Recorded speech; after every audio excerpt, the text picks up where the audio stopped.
Estamos ao vivo no YouTube. Pode começar, Bruce.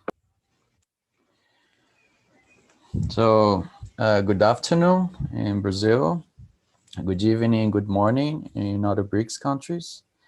Welcome to the fourth BRICS conference, BRICS and Multilateralism in Time of Pandemic, organized by the Center for BRICS Studies and the Department of International Law of University of São Paulo.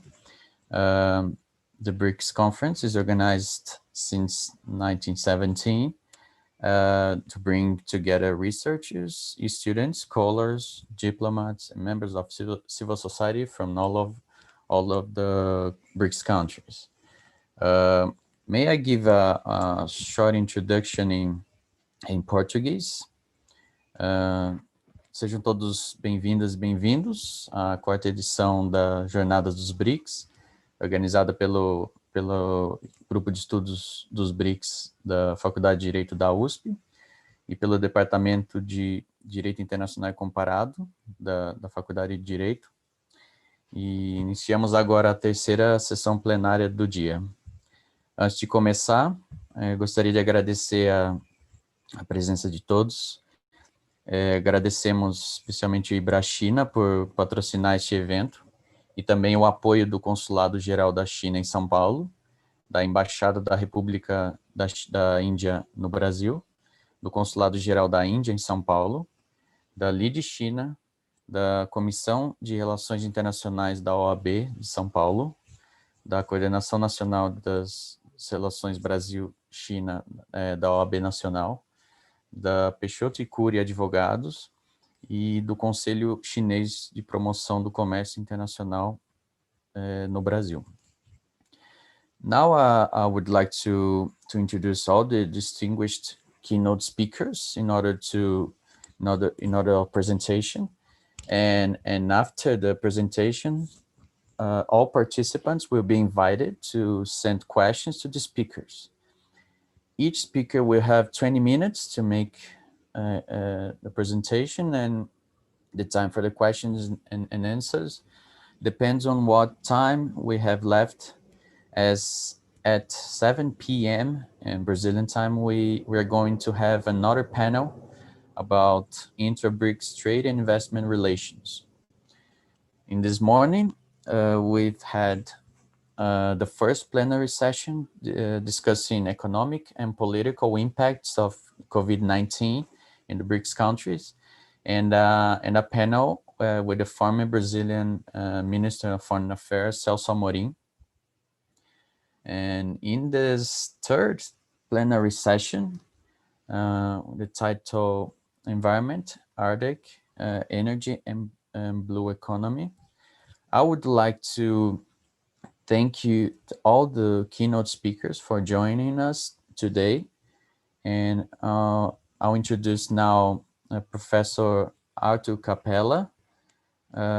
He's Professor of Law at International Relations Institute of University of São Paulo, visiting professor of Masters of Law program at Koç University at Istanbul, Turkey, visiting researcher at Max Planck Institute für ausländisches öffentliches Recht und Völkerrecht in Heidelberg, Germany, and doctoral research at Université Panthéon-Assas in Paris, France.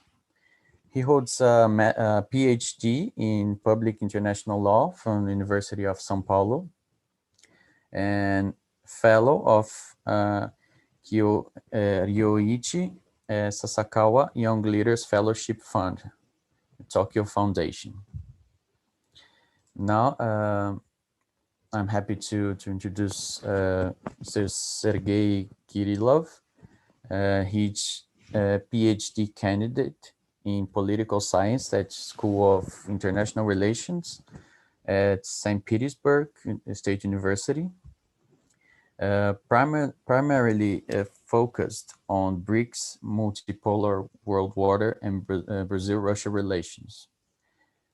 Participant of international conference held in Moscow State University, St. Petersburg State University, and Tampere University. Now, I'd like to introduce our friend Alexander Kormishin, Executive Director of BRICS Youth Energy Agency. Mr. Kormishin has led the BRICS initiative to create a youth dimension of the common energy agenda. He took leadership over the BRICS Youth Energy Agency in 1917. In 2020, he was included in the advisory council of the Russian Federal Agency for Humanitarian Cooperation, Rosotrudnichestvo, and under his leadership, the agency came along the way with from a youth initiative to an internationally recognized organization, which is responsible for youth energy studies and project development between BRICS countries. I'm also happy to introduce Ellen de Paula Bueno, which is a research and founding member of the Center for BRICS Studies of the University of São Paulo Law School. She holds a PhD in international law from the University of São Paulo. And her thesis title is BRICS and the Reform of International Relations. Now, I'd like to give the floor to Mr. Arthur Capella. Feel free to start your presentation, and you have 20 minutes. Thank you very much.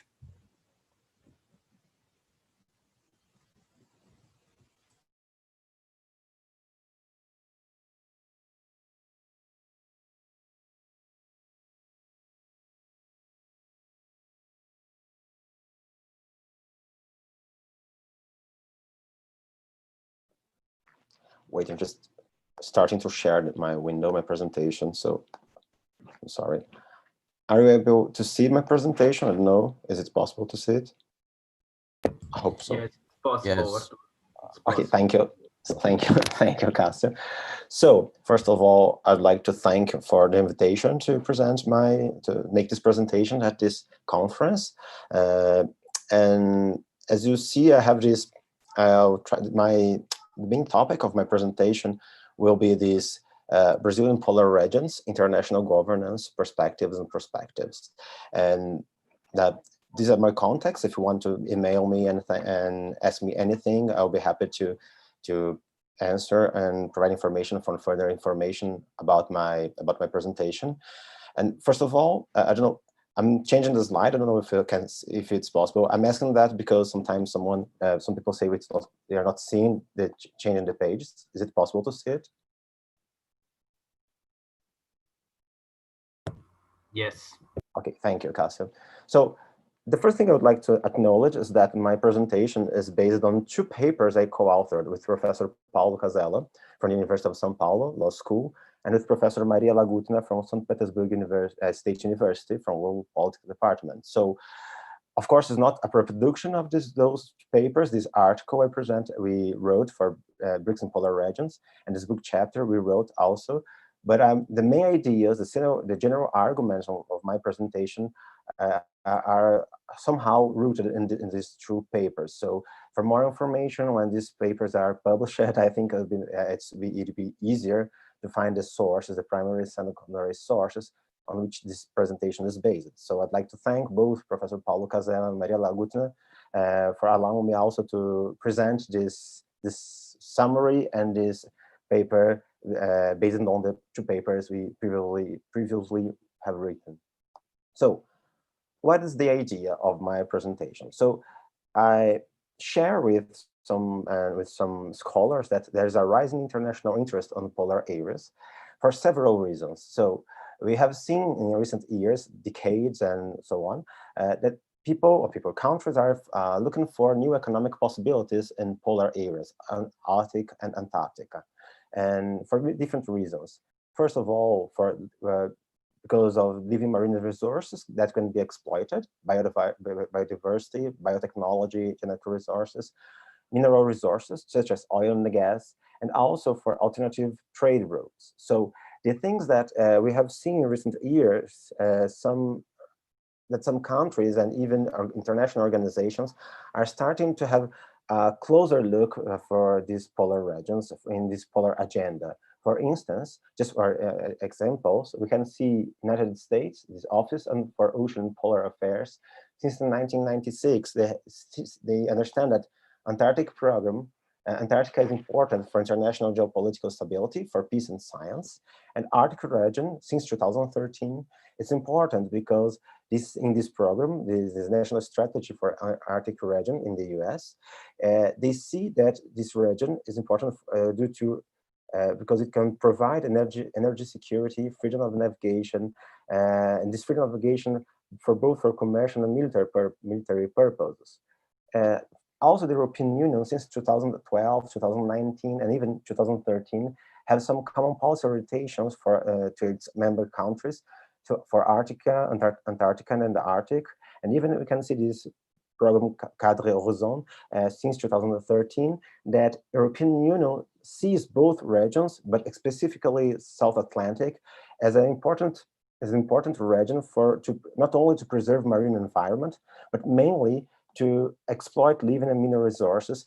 And they always use the idea of blue economy to develop, to allow in sustainable development, but always seeking to explore these economic resources in these both regions. BRICS countries have also, in recent years, presented the idea that polar regions are also an important region for all of them. We can see this declaration in 2015, that this declaration on cooperation in ocean and polar science and technology, that the BRICS countries, they said that they would like to seek cooperation in trying to use world ocean and polar regions in the benefit for all the 5 countries. In the Xiamen Summit in 2017, they have the declaration that outer space and polar territories were priorities for world politics, and they do not evade from the idea that these spaces, polar territories and outer space, should be kept in peaceful cooperation. And this is interesting because in this summit, they declared that they wanted to identify the consequence of climate change related to polar regions. They created this working group on ocean, polar science and technology. And the first meeting was in 2018 in Brasilia. And they declared that they perceived that the BRICS countries, they cover every ocean in the world. And so they would like to determine together the priority cooperation areas for every country from the BRICS countries. 2019 in Moscow, in the second meeting of this working group, they tried to establish guidelines, or they said that it's important to establish guidelines for collaborative research and development activities, and that they would be glad to foster joint research and expeditions in areas of common interest in polar areas. This is interesting because when you think about this, after this introduction, we have to remember that we have this international governance of polar regions. We cannot forget that in spite of this national or international organization of even BRICS, seeking to have more engagement and more presence in both polar regions, we cannot forget that we have these 2 main international governance systems in polar regions. And BRICS is present in both institutions. For instance, we have the Arctic Council in the Arctic Polar region, which was created in 1996 by the Ottawa Declaration, whose secretariat was established in 2013 by the Toronto Host Agreement. And the only agreement which is binding and which came in force was this cooperation on aeronautical and maritime research and rescue in the Arctic. The other agreements, which were already debated and negotiated and signed, but were not yet in force, are those cooperation on marine oil pollution and response in the Arctic, and enhancing international Arctic scientific cooperation. BRICS is present in the Arctic Council.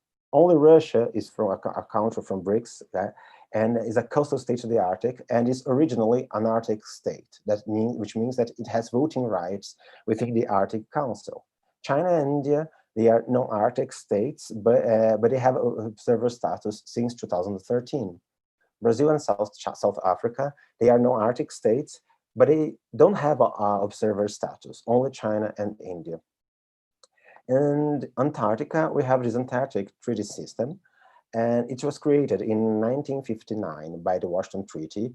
The Secretariat was established in 2010 in Buenos Aires in Argentina, which is important to say that for Antarctica Treaty System, there are no territorial, this original treaty, this Washington Treaty said that no territorial claims would be allowed until 1991, and no country has claimed, has furthered or improved or retaken this territorial claim until today.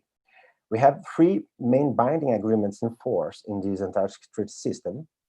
The Convention for the Conservation of Arctic Seals, 1972, the Convention on the Conservation of Antarctic Marine Living Resources from 1980, and the Protocol on Environmental Protection to the Antarctic Treaty, which was signed in 1991. It has 4 annexes. And also we have the one binding agreement, which is not yet in force, which is the convention which regulates the Antarctic mineral resource activities, which was signed in 1988. And it's not yet in force, at least not yet in force. It can came in force in 2048, but it depends on several aspects and demands. So maybe, and there's a great reason to expect that this agreement will not come in force never, because every country who signed it has not ratified it, because it has become a little bit unpopular for to sign or to ratify these issues. Which is important to see that all BRICS countries are consultative parties to the Antarctic Treaty System, which means that all of them have voting rights until within the system, but only Brazil and South Africa are geographically close between this, because to Antarctica, because all the other countries are a little far away in geographical terms. What is interesting, of course, is I want to focus more on the presence of Brazil in polar regions. Brazil in Antarctica is regarded as a latecomer, and a very particular latecomer actor in Antarctica Treaty System, because it was not invited to negotiate and to sign or ratify the original treaty in 1959.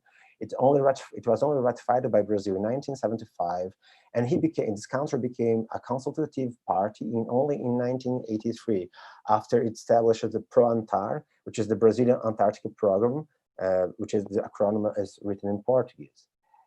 And I would like to stress that Brazil has an absence of a traditional geopolitical driver, because Brazil never asserted any territorial claim over Antarctica. Brazil said that many times, and particularly in 1987, altogether with China, India, and Uruguay, and said that it had never claimed any territory, any part of Antarctica, and that it would never claim any part of Antarctica as a national territory of Brazil. And this is particularly interesting because, according to Brazilian Ministry of Science and Technology, Brazil is the 7th closest country to Antarctica. And different from other South American countries, such as Argentina and Chile, it has never tried to create within Brazil this national feeling, this national perspective that Brazil should have territory in Antarctica. So I think that the main interesting point of Brazil coming as a latecomer in Antarctica Treaty System is that, from a geopolitical point of view, at least for now, it has never tried to say that it owned a part of Antarctica. So when you try to focus or understand which are the focus of Brazilian Antarctic program, the things that Brazil always stressed that this country would focus its activities in trying to preserve Antarctic environment from local and external degradation processes. So why of that? Because first of all, the local and external degradation in Antarctica might affected by Brazilian biodiversity due to climate change. So the idea is that Brazil has a conscience that maybe all these climate changes in Brazil and Antarctica might have interrelation, and this might affect Brazilian biodiversity. But not only Brazil is not concerned about environmental protection in Brazil. It's our protection of environment is related also to the economic impact of climate change, both in Antarctica and in Brazil, because it might impact Brazilian economy based on agriculture, tourism, and fisheries. So the focus of ProAntar, Brazilian Antarctic Program, always is being directed to preserve Antarctic environment from local and external degradation. The thing is that being a latecomer also, as a latecomer, Brazil not only focuses on environmental protection, but also on in promoting scientific research and peaceful use of Antarctica. And this is particularly interesting for our first approach of Brazilian role in Antarctica, because when you try to understand which are the main projects which Brazil try to develop research in Antarctica, we see that these projects are led by Brazilian and composed by Brazilian and non-Brazilian researchers, and that there is a strict cooperation between Brazilian and non-Brazilian teams. We have the information since 2013, and Brazil cooperates with Argentina, China, Russia, Spain, South Africa, and I have stressed here China, Russia, and South Africa, and US, of course, but China, Russia, and South Africa, because they are, when you see the BRICS agenda and BRICS policy towards joint use of polar regions, we can see that Brazil is trying to develop some kind of a cooperation with these two countries. Something interesting, in 16 October 2020, 10 days ago, we had some outcomes. Brazilian Ministry of Science, Technology and Innovation has disclosed some the main outcomes of Brazilian recent research on OPERANTAR. OPERANTAR is the acronym from the Brazilian research which are conducted under ProAntar, the Brazilian Antarctic Program. And it's interesting because we have, Brazil keep its goals, its function on trying to better understand intercontinental relationship between Antarctica and South America. So the interesting things that Brazilian research now on ProAntar, they say that they're not only used to understand the effects of Antarctica on Brazil or of Brazil in Antarctica, but the effects of South America as a whole and Antarctica as a whole one another. So the things that they are trying to understand, and there are some researchers trying to focus on to identify the mutual effects of Andes and Amazon on Antarctica and vice versa. Regions, weather, and climate change are being impacted by both in Antarctica and other parts of South America. And this is really very interesting to understand which are the main focus of research now, because they are trying to understand the mutual impact on local, national, and global human and non-active food chains, land, sea, and air. They are trying to understand all the mutual impacts between the continents, South America and Antarctica, of pollution, from molecular perspective to ecosystem level. So they are focusing on several kinds of research, scientific research, on the effects of pollution, and so on land, sea, and air, to try to understand how both continents, not only Brazil, but both continents, South America and Antarctica, by means of these international cooperation strategies, how they affect each other in terms of environment by scientific research. And something very particular of these moments of the pandemics, they're trying to understand also the mutual impacts on local, national, and global spread of infectious disease. So when you try to understand the focus of Brazil in Antarctica, it's interesting because it's aimed to understand so the basic idea is that Brazil has a scientific approach of Antarctica to preserve environment, but not only to preserve Antarctic environment and not only to preserve Brazilian environment, but trying to understand the environmental effects of the human and non-human activities in both continents. And this is particularly interesting for Brazil because Brazil is trying to become, of course, not a member of Arctic Council, but just as China and India, a new observer of Arctic Council, it's trying to get this position, but has not yet achieved in an official document. So Brazilian Antarctic Action Plan which was disclosed by Brazilian Ministry of Science in 2013. It says that Brazilian Antarctic Action Plan should try to develop cooperation between in scientific and environmental fields. So the idea is to develop interpolar scientific cooperation to try to understand the possible ecosystemic land, sea, air interactions between the poles. So there's some scientists who are trying to understand not only the effects of Antarctica in South America, but also of Arctic in South America, and how the both poles interact with each other, and trying to understand the effects of climate change and melting of the Arctic in South Atlantic. But this cooperation, but this initiative on Brazilian Antarctic Action Plan is also concerned with economic fields. So they're trying to understand the benefits of shipping on northern sea routes. So trying to understand new horizons in European and Asian partnerships, and also trying to understand how the effects of the exploitation of oil and gas in Arctic zone would affect world markets, and especially for Brazilian concerns on oil and gas markets. So from Brazilian official actor, there's some concern on how to understand how these Arctic activities might affect Brazilian and South America as a whole. But other Brazilian actors see also as important to Brazil to be a new observer of Arctic Council. So we have identified some railways from Brazil Vale SA in Canada, and some enterprise trying to engage or foster this participation of Brazil in building Arctic merchant fleet. The whole point of my presentation here, to conclude, is that Brazil must be regarded, in spite of these efforts of Pro-Antar, Brazilian Antarctic Program, Brazilian Antarctic Action Plan, we always see that Brazil, it's commonplace to see Brazil only as a scientific, environmental, and economic actor towards both polar regions.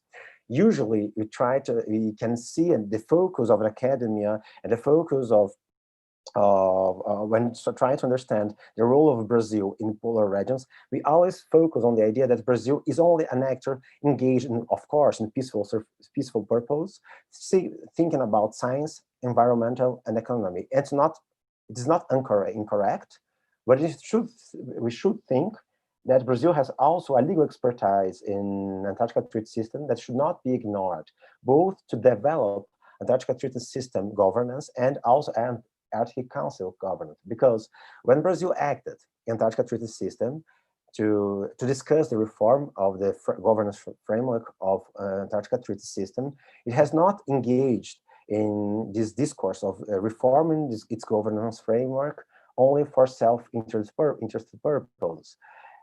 Every time Brazil tried to discuss the idea of reforming or rearranging ATS governance framework, it tried to develop a more balanced governance framework and try to build on inclusive legal concepts. The most important thing that every time that Brazil pronounced it itself, it acted in Antarctica Treaty System, it took ATS legal obligations seriously for itself and for the others, and demanded from the others the fulfillment of those obligations, such as transparency, information sharing. So the main point of my presentation, and I'm going to conclude it now in the final minute, that if we must see Brazilian contribution to polar regions beyond science, environment, and economy. We should take Brazilian legal and diplomatic and international expertises in contributing to enhance their both polar institutional governance frameworks.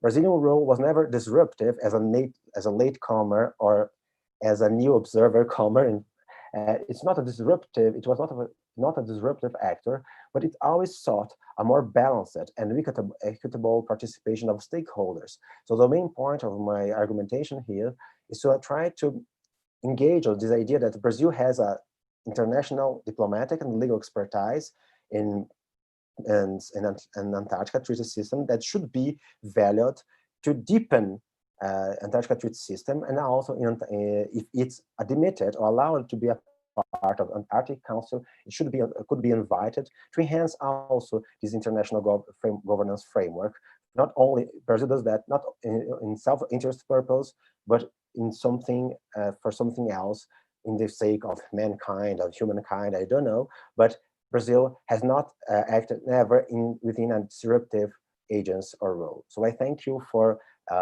your attention. And if you have any question regarding my presentation, I'm glad to answer it after the presentation and by email, as I have previously said.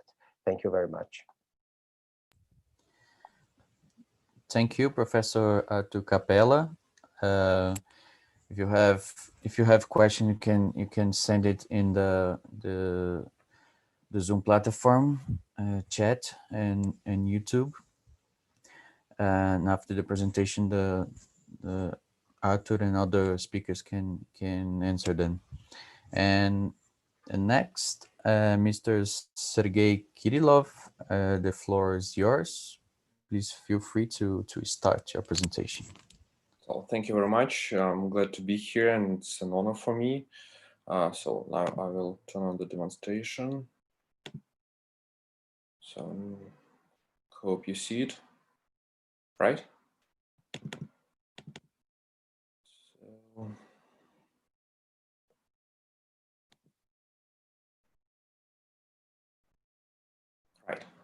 So, right. My topic is blue economy as the new point of growth for BRICS. You can also see my email at the bottom. So feel free to write me, to message me.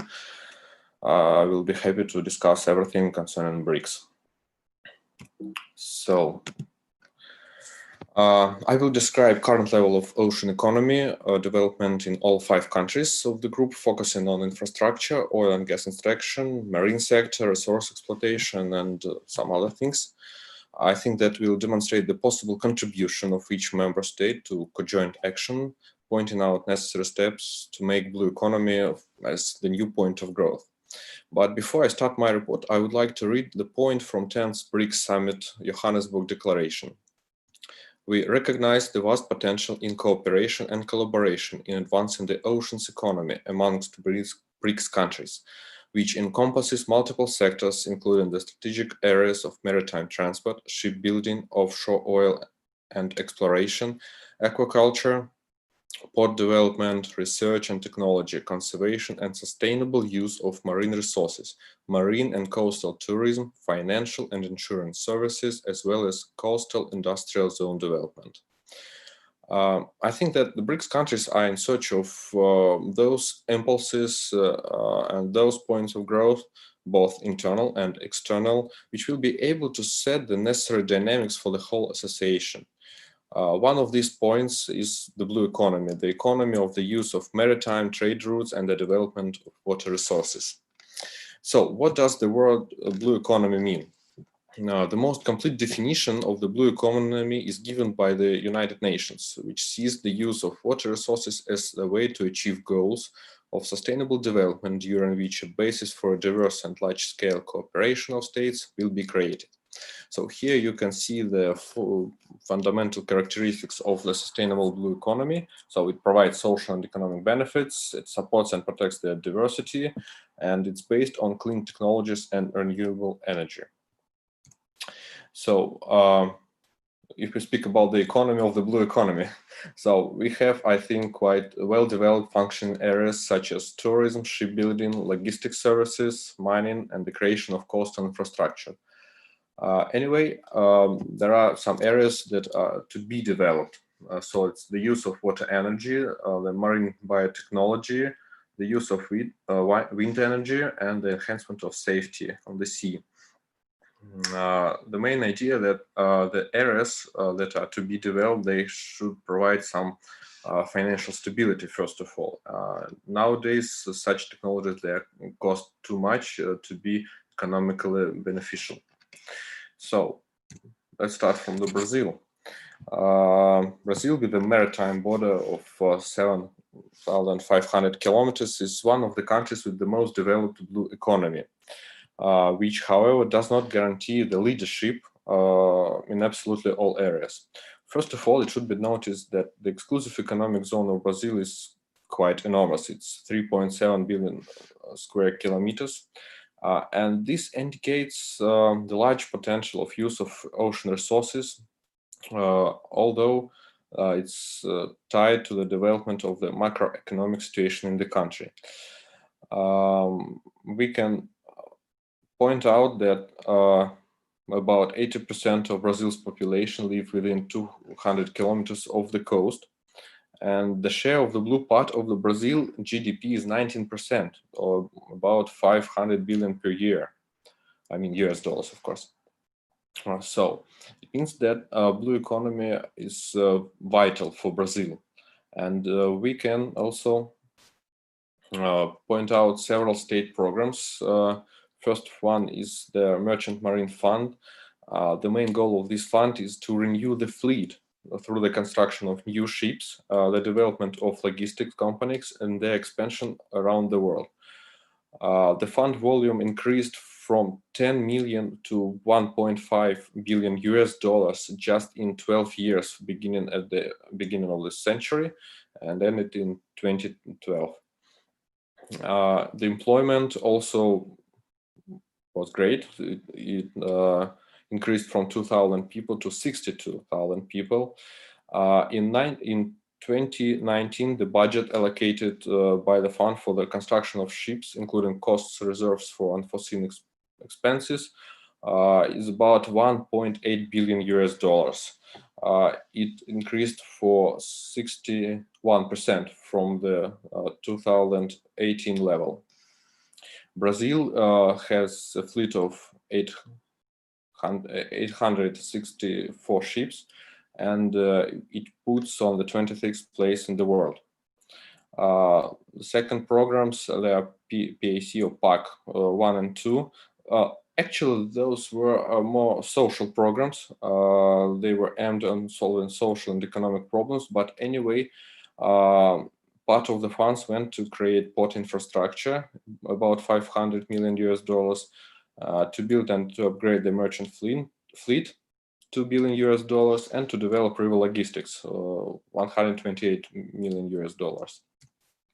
So here you can see some key figures of Brazil blue economy. It's the 20th largest oil producer in the world, and 93% of oil and 84% of gas is produced in coastal waters. Also, if we talk about the fishing industry, according to the UN Food and Agriculture Organization, Brazil ranks 26th in the world for wild fish extraction. It is estimated that about 3.5 million people directly or indirectly depend on fishing. We can see that the production is 1.3 million tons of fish per year. You know that the problem is that Brazil is considered to be as a sleeping giant in this part of economy, because it can produce more, it can contribute more here. The importance of the sea for Brazil is reflected in its economic, scientific, and environmental, social and cultural fields. As we can see, the state is actively involved in the development of blue economy. The sectors of the blue economy are increasingly involved in generating foreign currency for the country. For example, oil and gas industry corresponds to approximately 13% of the national GDP and is responsible for the generation and creation of jobs and the progressive development of the whole coastal region. So it's worth noting that the benefits associated with maritime activities and the development of the oceans affect the national economy and directly contribute to the development of the country. However, the main problem is the lack of accurate statistics related to current consumption, the level of development of industries, which in turn makes any forecasting of development inaccurate and makes impossible a synergetic approach to the development of all sectors of the blue economy in Brazil. So the next country is Russia. It's the largest country in the world with a maritime border of 37 kilometers of sea border. And the main idea of ocean economy here is the Northern Sea route. Professor Capella has already told us something about that. So I will skip it. I just would like to underline that Russia geographically and geopolitically controls the water area at the northern sea route, and actually, it's I suppose it's the biggest. How to say, the biggest idea of the Russian government to develop this northern sea route, and it's the main idea of ocean economy here in Russia. And it's also worth noting that one of the features that Russia uses, if we speak about blue economy, is piping on the seabed.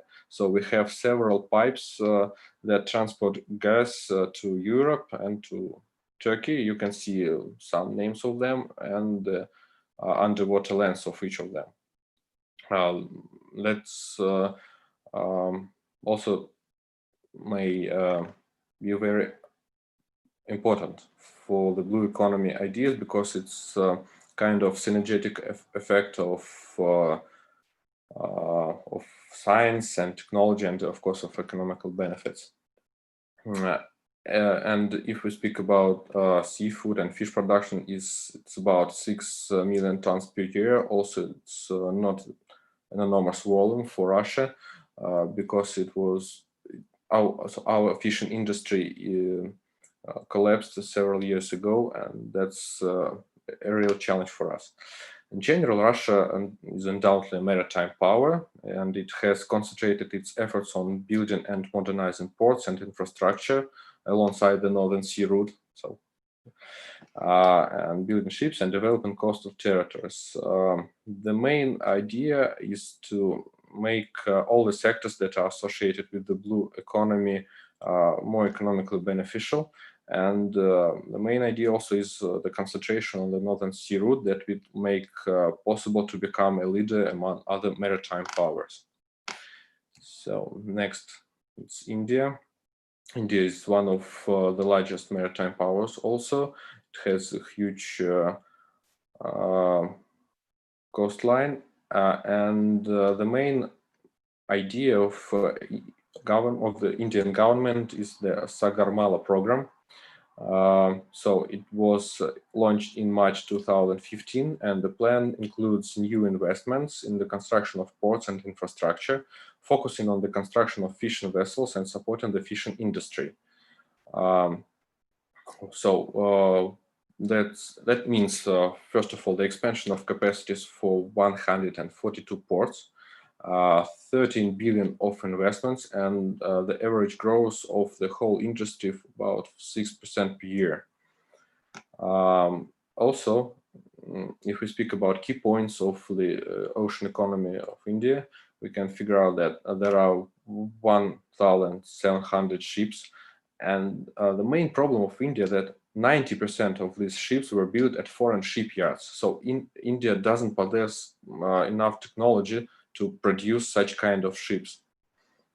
But also, it's I think it's a strong side of India that they try to make ocean economy ideas and to provide them on the international level. So that's why they founded the Indian Oceanary Association with South Africa, by the way. So it means that Indian government try to push their ideas on international level. And the main problem of the blue economy of India is, first of all, the lack of technology. I have already mentioned that, and its own modern production base. In addition, the lack of trained personnel in all areas is affecting. However, it's worth noting, once again, the international format of Indian government's approach to the work of the blue economy sector, and the large number of think tanks that deal with the development of this sector of the economy. So now, next to China. China is one of the largest economies in the world, and in some respects, it surpasses all countries. So it's not surprising that the blue economy is under the scrutiny of the Chinese authorities. So the contribution of this part of the economy to China's GDP is about 10%. coastal areas takes about 20% of China's territory and produces 60% of China's GDP. So it means that blue economy is very developed in China, and it means that the trade of China goes with the maritime transport. So you can see here on this slide that 90% of China's export come from sea transport. 7 of the 10 largest container terminals in the world are located in China. And the idea is that Chinese government also promote their ideas of port management, of sea logistics all over the world with the help of Chinese One Belt, One Road project. And we see that Chinese companies that are called COSCO and China Merchants Ports increase their participation in the management of the largest port in the world. So about, you see that 14 million people also in this sector. And especially necessary to emphasize the involvement of China in creating and maintaining the sustainable development of the blue economy. Global advantage of China in comparison with other BRICS countries is their statistical approach to managing this sector. Understanding current economic indicators, China has a unique opportunity to forecast growth and development as well as manage based on real numbers and real indicators. So the main interest of China in the development of the ocean economy is the environmental issue, and that is actually associated with the intensive shipping and the construction of ports and infrastructure. Nevertheless, with the significant potential, China is definitely the locomotive for the development of the blue economy among BRICS countries. So now the last country, it's South Africa, and it occupies an extremely advantageous geographical location. The maritime border is not so big, but anyway, the state has all the conditions for the development of blue economy. The South African government realized the huge potential of blue economy and announced in 2015 a state program called Operation Fakisa.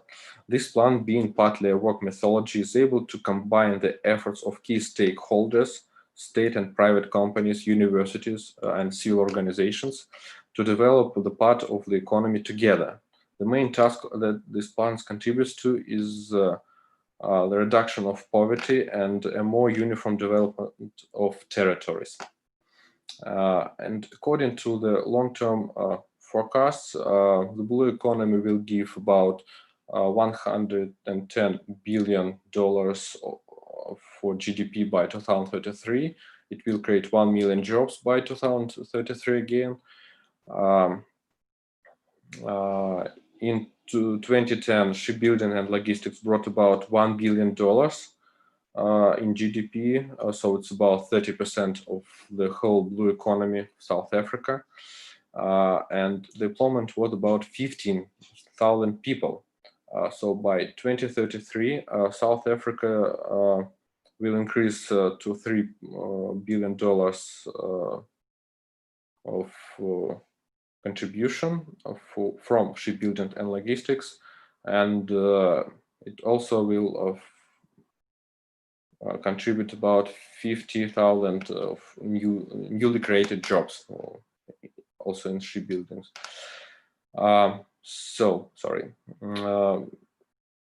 As South Africa is located close to major shipping routes, it's extremely important to develop port infrastructure, because South Africa is like the door to the whole continent if we speak about marine transport. So all the cargoes that would like to be goes to Africa, I mean the more the countries, they first arrive to South Africa. So it should provide great service for the cargo, then it will go further.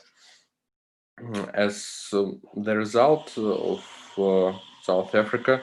It's the weakest link in the development of the blue economy among the BRICS countries.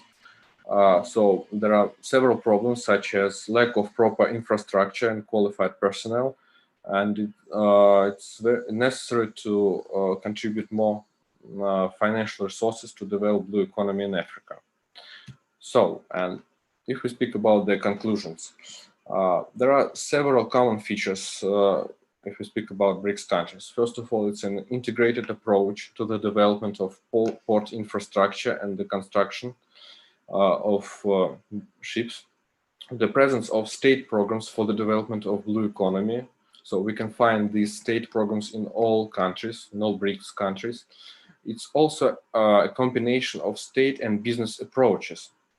So very necessary to underline that it's not about only the state approach, it's also about business, it's also about civil organizations, it's also about the universities. I think that this synergetic effect will can be combined to develop blue economy in every BRICS country. And there is a mutual understanding of the importance of the development of this sector of economy for the countries. So BRICS countries can become pioneers in the development of the blue economy and can be an example to the rest of the world and to gain a new growth point. So that's all. Muito obrigado. Thank you very much, Mr. Sergei Kirillov. Now I would like to give the floor to Mr. Alexander Kornishin. Alexander, the floor is yours. Bruce, thank you very much. Thanks everyone for this opportunity. I'm very honored to participate in this conference. I'm so sorry that I'll be speaking without a presentation, but I guess that it's actually the best way to deliver the things that I'll be talking about. Actually, I'll be talking about energy cooperation between our countries. And I remember I get like around 10 or 20 minutes, right? That. Okay. So energy sector is a major area for our cooperation these days. BRICS countries play a really important role in the overall energy agenda.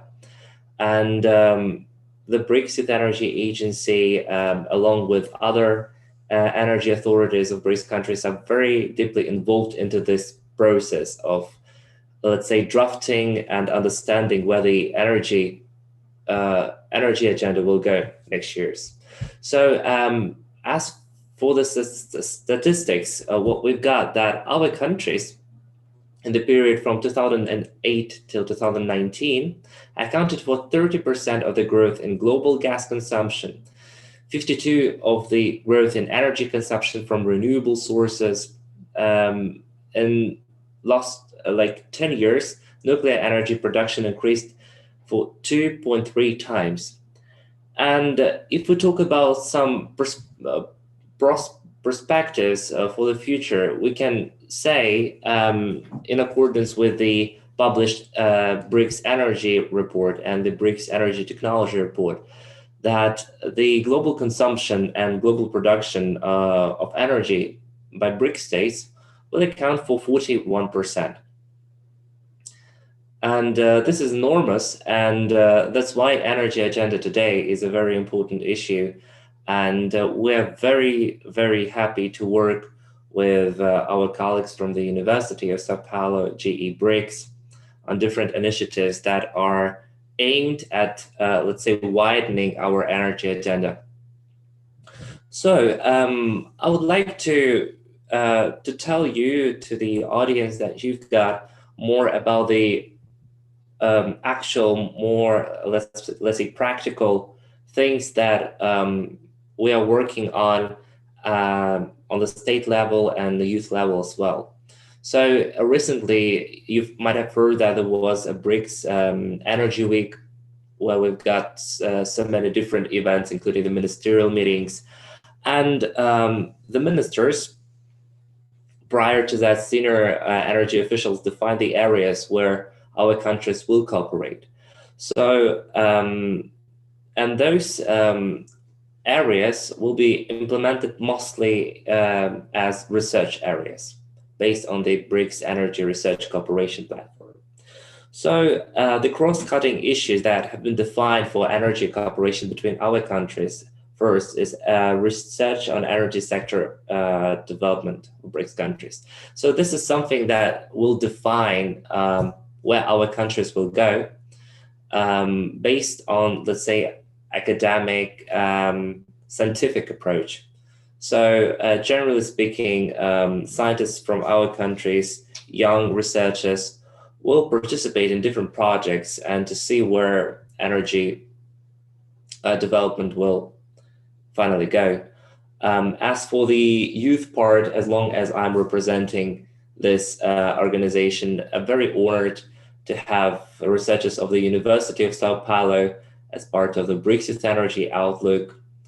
The BRICS Youth Energy Outlook, so you might find it anywhere, and it's enormous that the researchers of the University of Sao Paulo opened this edition. So much congratulations. And on official, let's say, intergovernmental level, it's going to be completed on the platform of the BRICS Energy Research Cooperation platform. So as for now, this platform has 19 streams, and it is controlled by BRICS Senior Energy Officials Committee, which is accountable to the Ministers of Energy. The next point is technology cooperation. Not one time ago, the BRICS countries held a survey which involved around 60 companies from BRICS countries, and these companies and, let's say, experts from these companies defined the most, let's say, promising technologies for BRICS. And those are mostly like sustainable technologies that might also contribute to the achievement of the Sustainable Development Goal number 7 in accordance with the methodology of the United Nations. So as the roadmap till 2025 says that technology is the key for building efficient, resilient, and sustainable energy industry. So the third one is digitalization. Everybody knows that the energy sector is very much digitalized, and it's very important to use the modern practices for the industry, and it has been defined as one of these crucial points. The fourth one is energy efficiency, and the fifth one is capacity building. So capacity building mostly includes training of personnel, institutional development, and also youth energy cooperation. So I would like also to cover some of the approaches that have been announced by BRICS countries as part of negotiations. I guess we can speak about it right now very open. So Brazil, when they've been supplying some of their suggestions for energy cooperation marked as priority areas: energy security, natural gas, bioenergy, renewable sources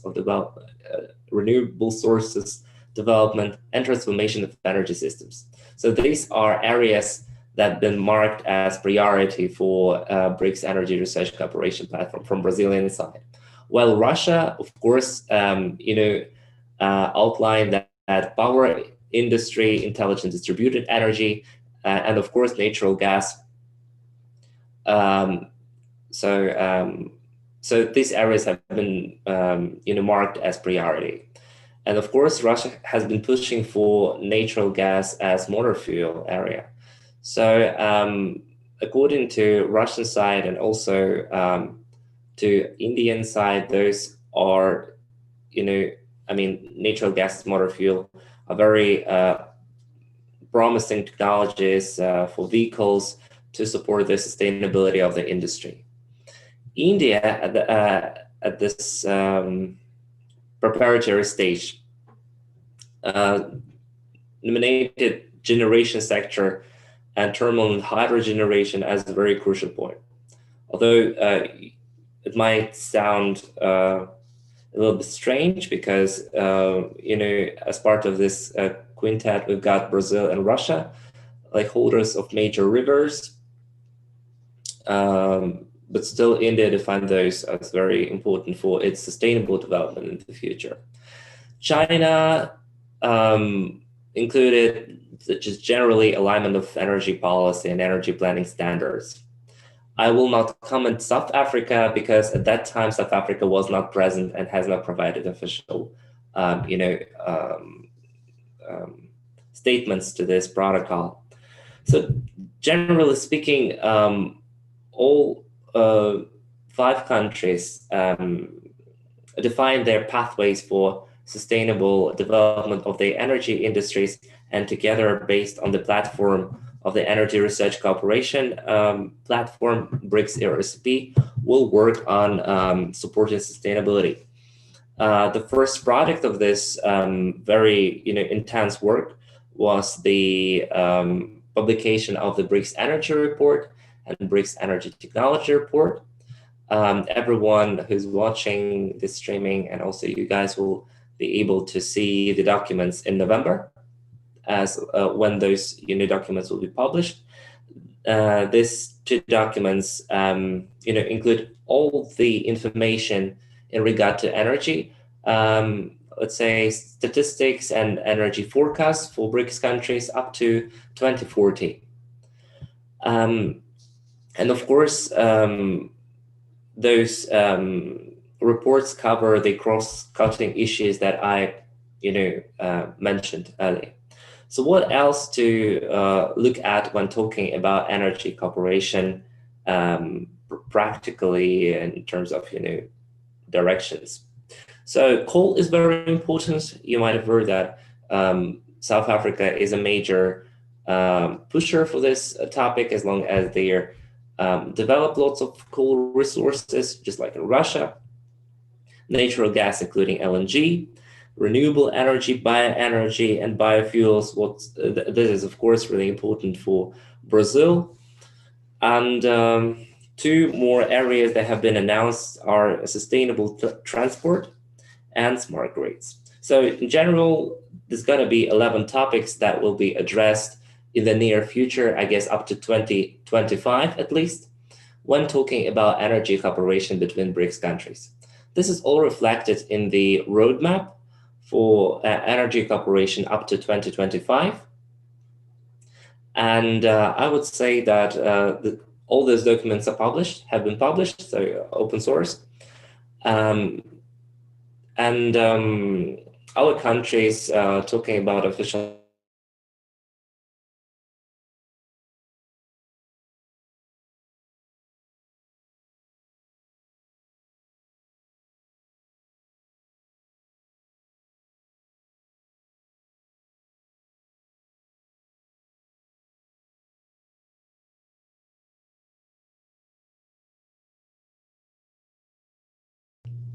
I'm sorry. I guess I'm sorry. I guess I was out a little. So talking about sustainability, the BRICS youth moved pretty much forward, and it found support from the United Nations, also in regard to their main initiatives for sustainability. So I believe that this might bring large contribution to intra-BRICS cooperation, and also in regard to finding more what sustainability in energy industry might be. So very soon you'll be able to observe what the BRICS Sustainable Ideas Bank is. People, citizens from BRICS countries and beyond will be able to supply their ideas for BRICS sustainability, also in the area of energy cooperation. I guess the BRICS energy authorities will consider them for, supporting sustainability of the industry. This is what we believe will be reflected in main documents. Next year, you might have heard that the United Nations celebrate energy as one of priority areas. Special attention will be paid to this energy cooperation. So I guess BRICS countries will also have their voice better heard as part of this energy dialogue as well. And lastly, as long as we've got Arctic as part of this conversation today, I would also like to note that as part of official statements of the BRICS energy ministers, Russia as an observer, as an Arctic state, sorry, invited its colleagues, its partners from BRICS to participate in Arctic projects. And this statement was made by the Minister of Energy of the Russian Federation at the 5th ministerial meeting. And I guess that through other platforms rather than the Arctic Council, the BRICS countries will get involved into the Arctic, primarily Russian Arctic, and will participate, in business projects, I guess, connected with oil and gas. So, if there are any questions for me, you're very welcome to send them to BRICS YEA, and we will be happy to provide our expertise, or you can also look for more information, more forecasts about energy from the BRICS Youth Energy Outlook 2020. Thank you very much for this opportunity, and I wish you very much of good luck, and have a nice day. Thank you very much, Alexander Commission, for your presentation. Now, Ellen, please feel free to start yours. Thank you. Thank you very much, Bruce. So good afternoon. And I'm very happy for joining this interesting panel. And I would like to bring an important discussion on BRICS sustainable development and climate change. The presentation aims to understand how BRICS countries, and I mean BRICS countries together, they are dealing with sustainable development and climate change. We know that it will be impossible to speak about the future without mentioning climate change or global warming. And we also know that the high level of inequality, the geopolitical tensions, and the COVID-19 exacerbate existing risks towards sustainable development. Climate change is a reality that BRICS countries, all nations, and the international community can no longer deny. Temperatures are rising, droughts and wildfires are starting to occur more frequently, and rainfall system is changed, glaciers are melting, and the sea levels are rising. So to mitigate climate change, we must reduce or prevent emissions linked to the human activities. So the question is how to reduce or prevent emissions, and how BRICS countries are dealing with sustainable development and climate change. 11 years ago, BRICS countries, they came together to build a strong, sustainable, inclusive, and more equitable global governance system.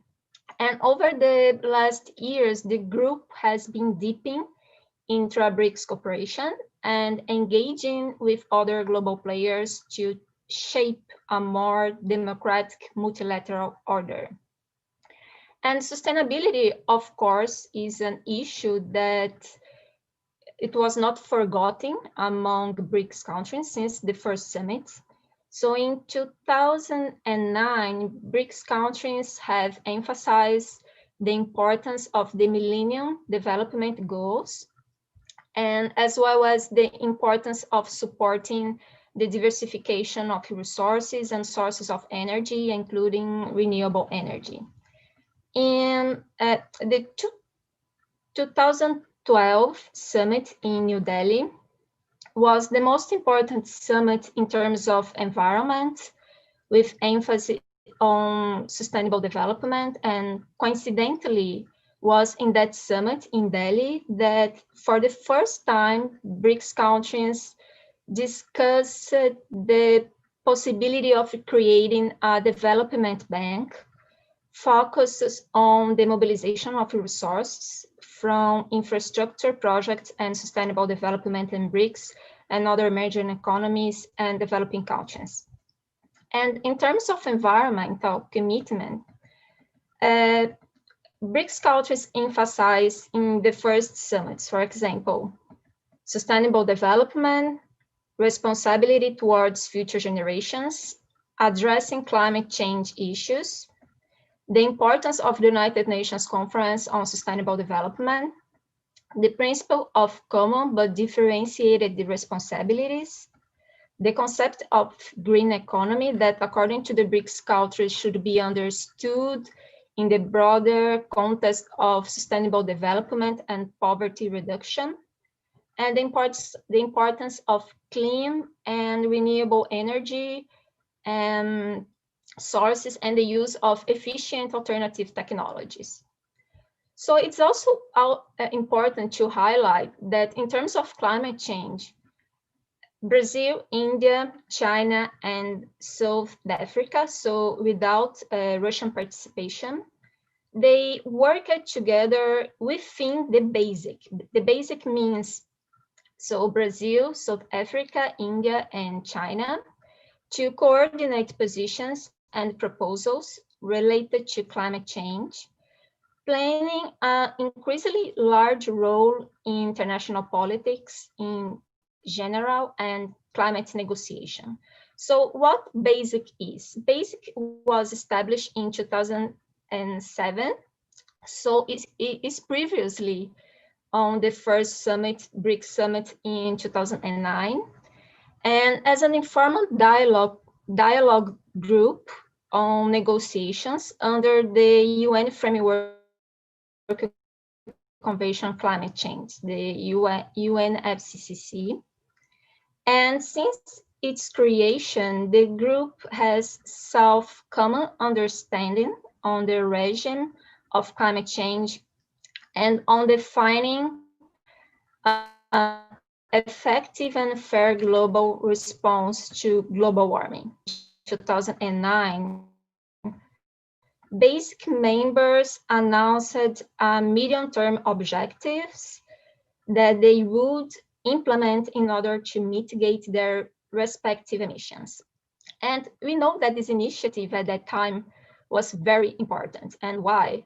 Especially because for the first time in the history of the climate negotiation, these countries were willing to put concrete numbers on climate change mitigation, which was not the case in 1997 during the Kyoto Protocol negotiation, when those same countries had rejected all notion of voluntary commitment. But the problem is, as you know, especially us who work with international law, we know that this kind of voluntary promise and this kind of statement, sometimes we can find a problem because voluntary promise are not an international legal commitment. So the results we already know, especially when the government change, as has happened in Brazil. So in 2017, during the BASIC ministerial meeting on climate change held in Beijing, BASIC minister welcomed the entry into force of the Paris Agreement under the United Nations Framework Convention on Climate Change, with a view to improving its implementation, and the ministers, they confirmed the global effort against climate change as a process that cannot be postponed, and they highlight the basics, high political commitment to the full, effective, and sustaining implementation of the convention, the Kyoto Protocol, and the Paris Agreement in all its aspects. So we have here two groups. You have BRICS, and the main issue is sustainable development. And in the other hand, we have basic and climate change negotiation. So we can realize that since the beginning, BRICS countries have been have been emphasizing the sustainable development in all summits, and within the basic, so Brazil, South Africa, India, and China, these countries have been playing an important role in terms of climate negotiation. And this is also very interesting because basic countries, they together work as a kind of bridge between developed and developing countries. So it was very important at that time. But we know that these countries, they had at that time a potential to go further. I think we have missed a great opportunity that historically would be very important in terms of concrete actions. Over the last 2 years, as we know, things became more complicated. First, because of the economic crisis that some BRICS countries began to face, especially in South Africa. And second, for the changes at the highest government level, such as in Brazil with a new president that has been denying climate change. So, and the third, and of course, the third challenge is how to currently face a scenario in which COVID-19 is one of the main threats. The second question is, okay, so since 2009, BRICS countries together, they are emphasizing principles of international environmental law, such as sustainable development, the importance of the clean and renewable energy sources, and the use of efficient alternative technology. However, I think the question that comes to our mind is what BRICS countries are doing to tackle climate change and to promote sustainable development. And despite the challenge, I have good news. BRICS countries together, they created an important international organization, the New Development Bank. And the agreement established the New Development Bank were signing during the Fortaleza Summit in 2014. Inclusive growth, sustainable solution was the theme of the summit at that time. And the first operations of the bank started in 2017. So the bank objective, according to the Article 2 of the Agreement on the New Development Bank, is to mobilize resources for infrastructure and sustainable development projects in BRICS and other emerging economies and developing countries. And the New Development Bank, in line with the commitment made at all BRICS summits, took the responsibility of establishing itself as an international organization to promote sustainable development. And in 2016, the New Development Bank president at that time, he reaffirmed that the institution commitment with the allocation of up to 60% of its loans from renewable energy projects. In accordance with its environment and social policies, the New Development Bank integrates the principle of environmental and social sustainability in order to ensure that its funding for development project has a minimal negative impact on the environment and people, And the bank seeks to promote mitigation and adaptation measures to address climate change and to promote the conservation of natural resources, including energy, water, sustainable land use management, as well as urban development. And indeed, the first founded project of the New Development Bank focuses mainly on renewable energy. So it's estimated that the project approved will collectively provide additional generation capacity of clean energy, contributing to the reduction of greenhouse gas emissions.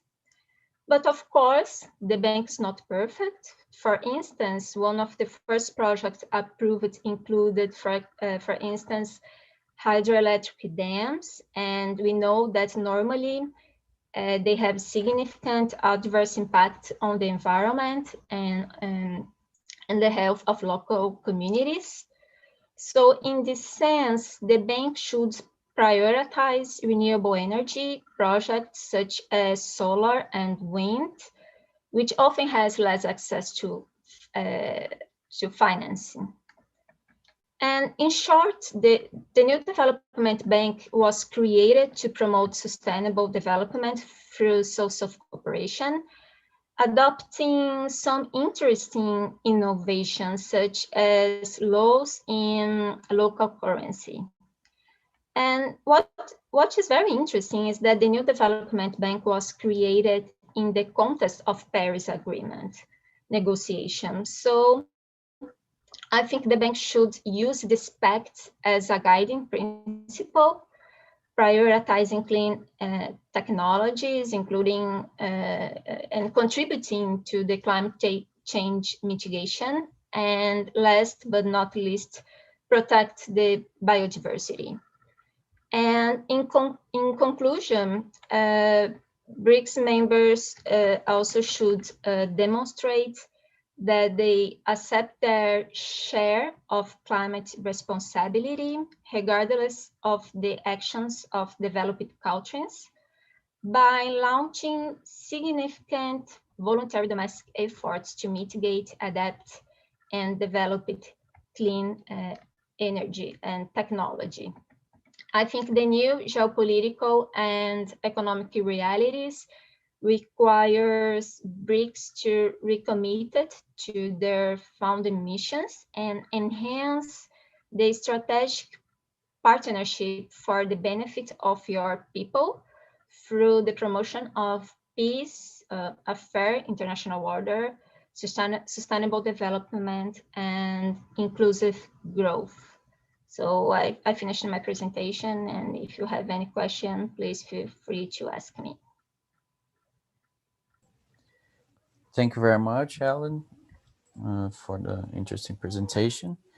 Thank you all for presenting, writing in time, every one of you. We have one question to Sergei Kirillov, which was already answered by him in the chat. And I ask you if you want to comment on this question. You have an additional comment on it? Actually, no, I have replied already. If there are any comments from other participants, for example, so I think we can chat on it. Okay, everyone, feel free to comment, and actually, I have a question to Alexander Kormishin and Alan, which is for Alexander, the energy cooperation between the BRICS countries. What's the expectation to move forward in energy cooperation in a sustainable way within the BRICS countries in the Russian chairmanship this year and for the Indian chairmanship next year? I would like to ask you to comment both on governmental perspective and people to people as well. And for Ellen, I would like to ask about the Brazilian recent positions in the sustainable development, climate change, and environmental issues. We have now the new development bank that ensures sustainable development projects in BRICS countries.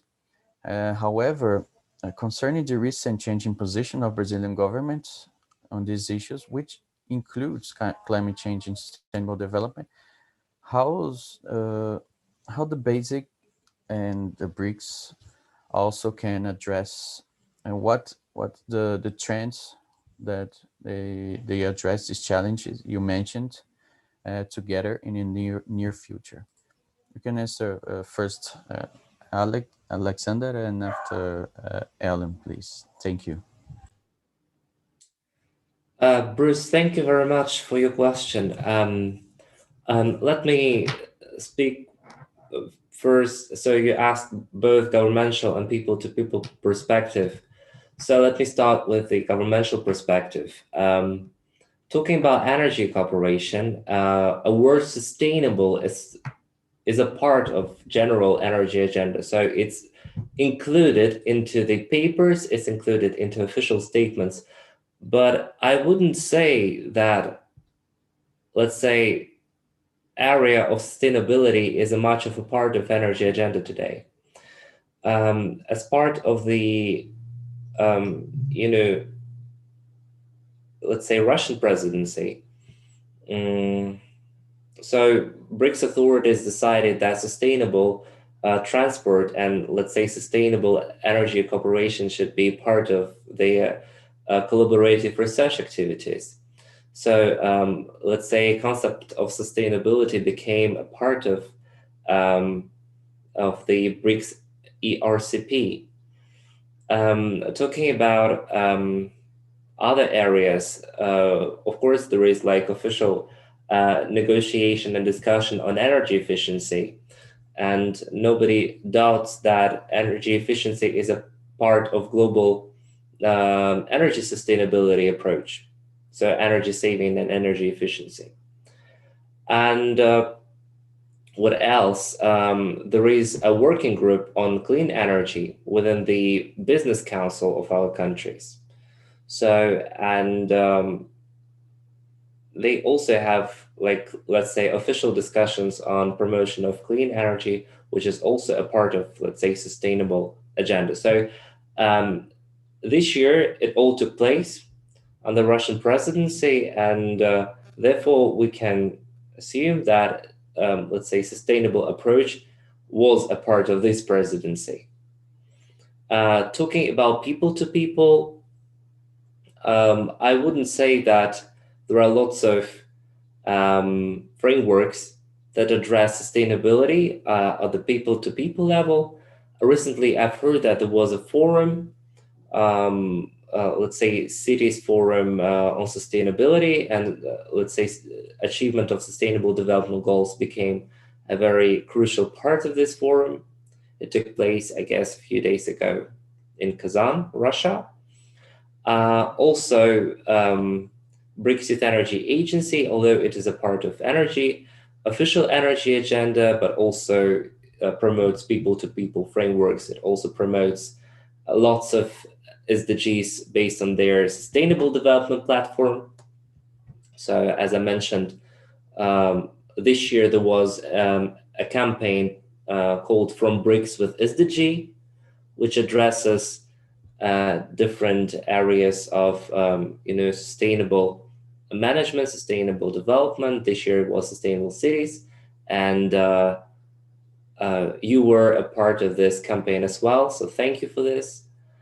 And this campaign will take place next year as well on different topics.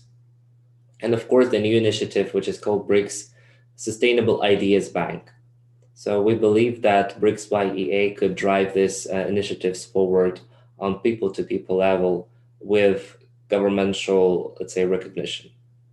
Talking about India next year, I would say that India is much closer to sustainability from the standpoint of the United Nations than Russia. Although Russia promotes natural gas as low carbon source of energy and traditional sources of energy, India would drive more towards solar energy. And many experts believe that solar energy is way closer to sustainability than natural gas. So I would say that next year we will see more of, SDG approach with a scent of, let's say, solar energy. I cannot say much about what's coming up next year, simply because it is to be defined by the government of India. But this is my perception from the standpoint that we've have already received different research papers within the Outlook 2020, and we can see it from the standpoint of young people, young researchers, what is an important part for them within energy cooperation. And we can see it that solar energy is a major standpoint for them, which also meets sustainability. So I would finish with that. Thank you. Thank you, Alexander. Ellen, would you like to answer? Can you hear me? Yes, clearly. Okay.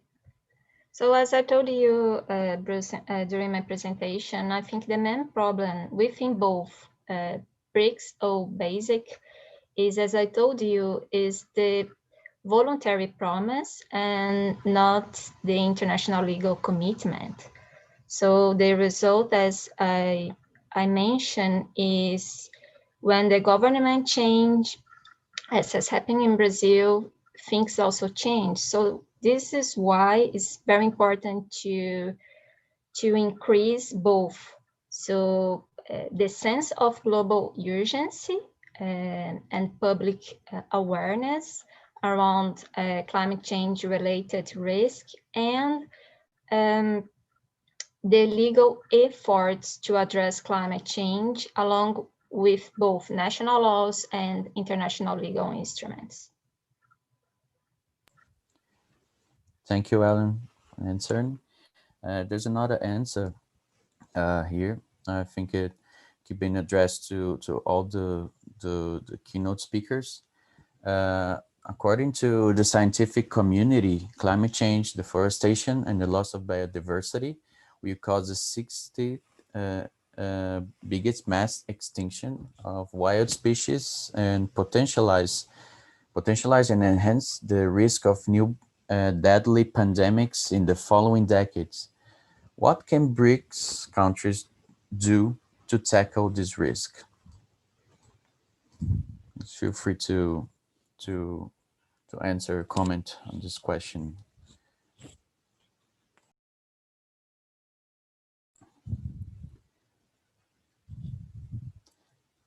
Arthur, would you like to? I'm writing the answer for some time, so I'm just, please wait a little.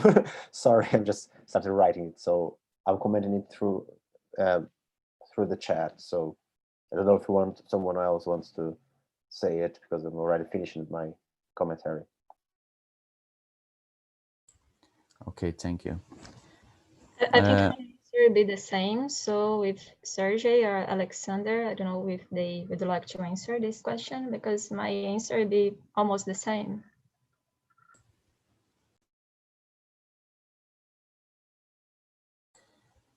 Sergey, would you like to comment on this question, or Alexander?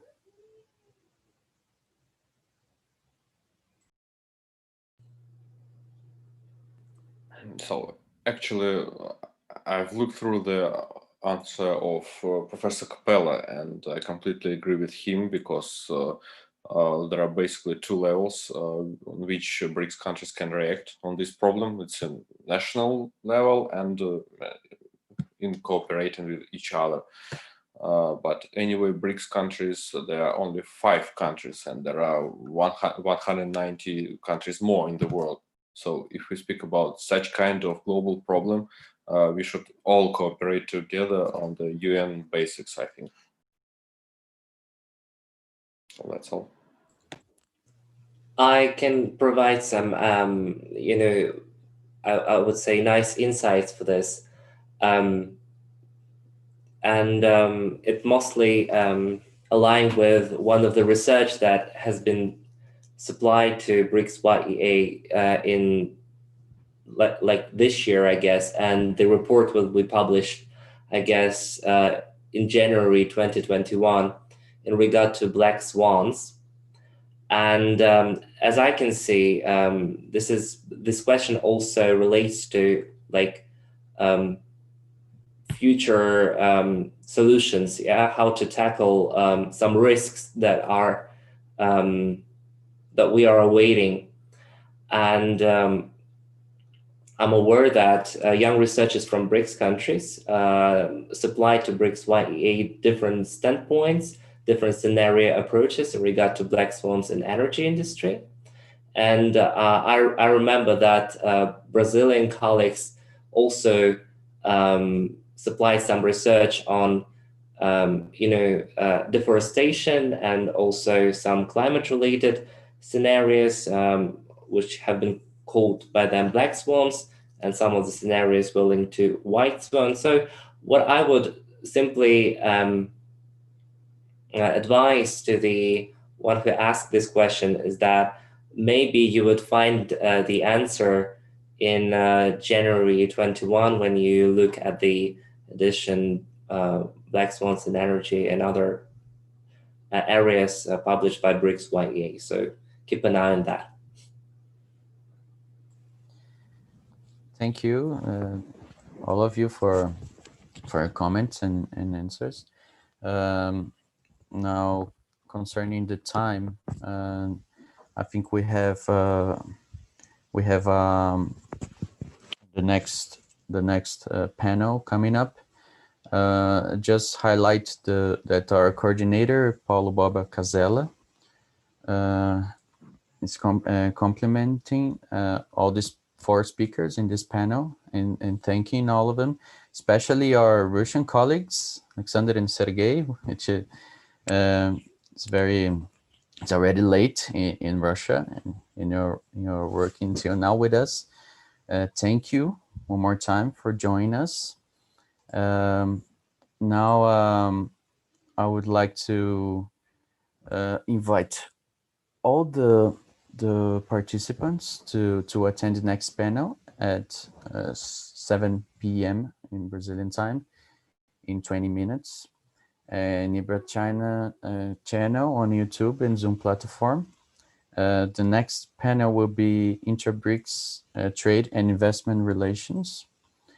And now just in closing, I'd like to thank you all, Professor Artur Capella, Sergey Kirillov, Alexander Kormishin, Spasiba, you both, and Ellen De Paula Bueno for joining us in this interesting panel in such an important discussion nowadays, and it's becoming more and more important. We need to make such high-level discussions like this one and develop them in the future.